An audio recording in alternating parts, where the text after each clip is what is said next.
Crônicas do Amanhecer.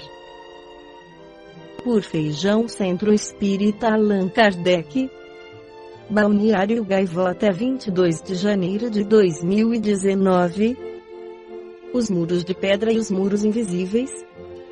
Juan Arias escreveu para o jornal El País em 11 de novembro de 2018 que numa noite de 9 de novembro, há 29 anos, o mundo despertou com a alegre notícia de que o Muro de Berlim, de 130 quilômetros, conhecido como Muro da Vergonha, tinha começado a ser derrubado, permitindo que as duas metades da cidade dividida voltassem a se abraçar.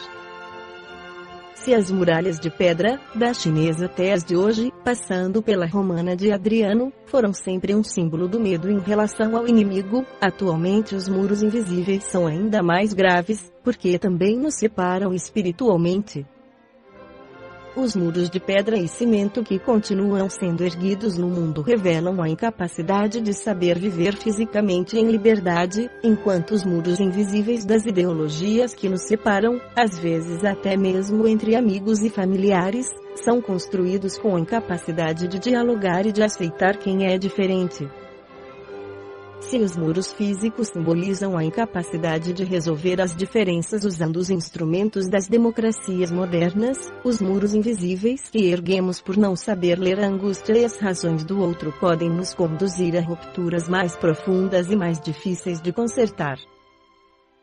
Hoje, mais perigosos do que os muros físicos são os muros invisíveis que dividem as classes sociais, que separam os privilegiados do asfalto das periferias dos excluídos, os que possuem tudo daqueles que não têm um mínimo para viver com dignidade. São também os muros invisíveis, que se tentam levantar, por exemplo, nas escolas e universidades entre alunos e professores. Já não se trata da antiga luta de classes que separava os trabalhadores dos patrões, e sim da que divide uma sociedade onde estão desaparecendo os limites entre liberdade e barbárie, entre grosseria e cultura, entre quem não abre mão de pensar e quem preferiria nos impor um pensamento único. Não há muro pior do que o levantado entre o saber e a ignorância, que separa os satisfeitos dos desesperados, os que se sentem donos da verdade daqueles que a buscam às tropeções, conscientes de que ela não existe em estado puro. Existem só fragmentos dela, que o pensamento e o coração de cada um vão montando para desenhar seus sonhos. E querem que eles deixem fazer isso livremente, sem dogmas ideológicos ou religiosos. Derrubado o Muro de Berlim naquele 9 de novembro de 1989, enquanto a liberdade corria pelas ruas e praças da cidade, centenas de artistas anônimos se juntaram para criar, nos pedaços do muro ainda em pé, a maior tela de pintura do mundo como expressão da grande festa da liberdade.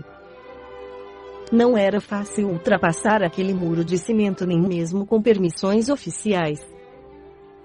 Consegui atravessá-lo 6 meses antes que fosse derrubado.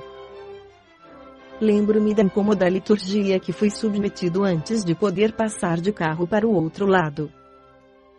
Pude ver de perto o horror daquelas cercas eletrificadas e as mandíbulas ferozes dos cães policiais. Mais tarde eu soube, com dor, que aqueles animais adestrados para matar, testemunhas dia e noite de tantos medos, desapareceram sem que se soubesse seu paradeiro. Tudo ali, enquanto existia o muro, estava coberto pelo luto da segregação. Aberta a primeira brecha de liberdade, centenas de artistas voluntários chegaram para revestir os pedaços do muro com as cores da felicidade. Quando os espaços para que possamos nos expressar são fechados, está sendo morto o que o Homo sapiens tem de mais nobre, sua capacidade de criar e inventar. É bom lembrar disso nestes tempos de ansiedade e perplexidade que sacodem o Brasil, que se esforça para não perder valores e liberdades que custaria tanto recuperar. Randolfo Santana Medeiros escreveu para o Núcleo Espírita de Filosofia e Ciência Aplicadas, o que é uma ideologia? Um sistema de ideias logicamente estruturadas entre si capaz de fornecer objeto, método e motivação para um indivíduo. Então, todo sistema de ideias a que o indivíduo é capaz de aderir por convencimento é uma ideologia. E elas são diversas, são várias. Vamos a uma questão mais profunda. Seria o espiritismo um sistema ideológico? Bem, o espiritismo nos dá o objeto compreensão da sistemática universal, o método progresso, o intelecto moral e a motivação busca pela perfeição. Vale lembrar que estamos falando de conceitos macro. Pela união dos três fatores, nós temos um sistema que busca orientar as ações dos indivíduos em toda a sua existência espiritual, cujo alcance dos objetivos perfeição passa necessariamente pela atuação em todos os fatores da existência. Sem mais delongas, a atuação do indivíduo enquanto cidadão, enquanto agente organizador, transformador e civilizador de seu grupo social ou nação é, sim, matéria de alçada interesse de análise e orientação da doutrina espírita. A grande ideologia consiste em atuar simploriamente pelo bem utilizando a aplicação prática do conhecimento que se adquiriu por conquista intelectual. A atuação sistematizada para o bem é um conceito que atua diretamente sobre o espírita político. Assim sendo, não cabe ao espírita alegar a assimilação de qualquer outra ideologia, pois absolutamente nenhuma poderia superar essa e todas as outras levam inevitavelmente ao conflito, pois o objeto de todas as outras é a aquisição de poder. O poder, enquanto encarnados, é um valor de consistência material, temporal e superficial, pois não leva em conta para sua conquista os elevados e mesmos valores que a doutrina espírita considera. Não será possível alguém ser um nazista espírita, nem comunista espírita, nem ecologista espírita, nem tampouco trabalhista espírita, socialista espírita, neoliberal espírita ou qualquer outra coisa que o valha.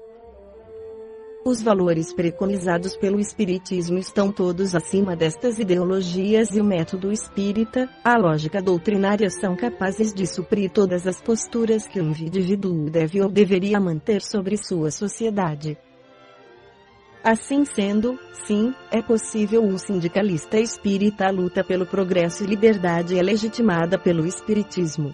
É possível ser igualmente um espírita que está ao lado das minorias oprimidas, pelo exato mesmo motivo. É possível que o espírita lute por um sistema ecológico saudável, pois isso também é abarcado pela codificação. Podemos lutar pelas crianças, por um sistema mais justo de distribuição das riquezas dentro das aptidões de cada um.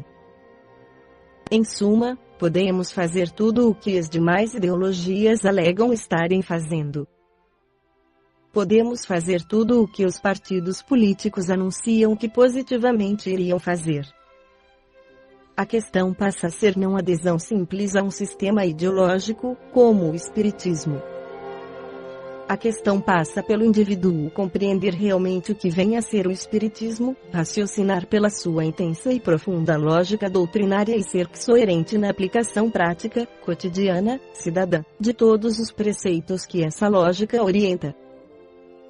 E percebam, ainda nem estou falando de moral, estou falando de perceber a realidade sob a perspectiva mais elevada no campo intelectual e utilizar todos os mecanismos intelectuais que o espiritismo fornece. E que surpresa disso derivam óbvios dividendos morais, pois o resultado da busca por uma sociedade mais justa é absolutamente moral. Não entendemos, portanto, a adesão do espírita a ideologias menores. Não há, rigorosamente, nenhuma ideologia que alcance o espiritismo na amplitude de conceitos e nem na honestidade da pretensão de resultados. Se o espiritismo veio para esclarecer sobre os mecanismos da vida, a lógica determina utilizar o espiritismo para rigorosamente todos os fatos da vida.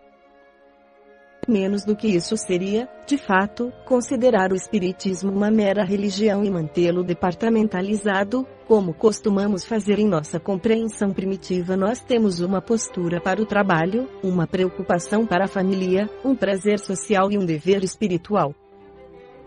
Se o cérebro comporta essa divisão da realidade do mesmo indivíduo, o espírito não. Esta foi a crônica do amanhecer de 22 de janeiro de 2019, por Feijão Centro Espírita Allan Kardec.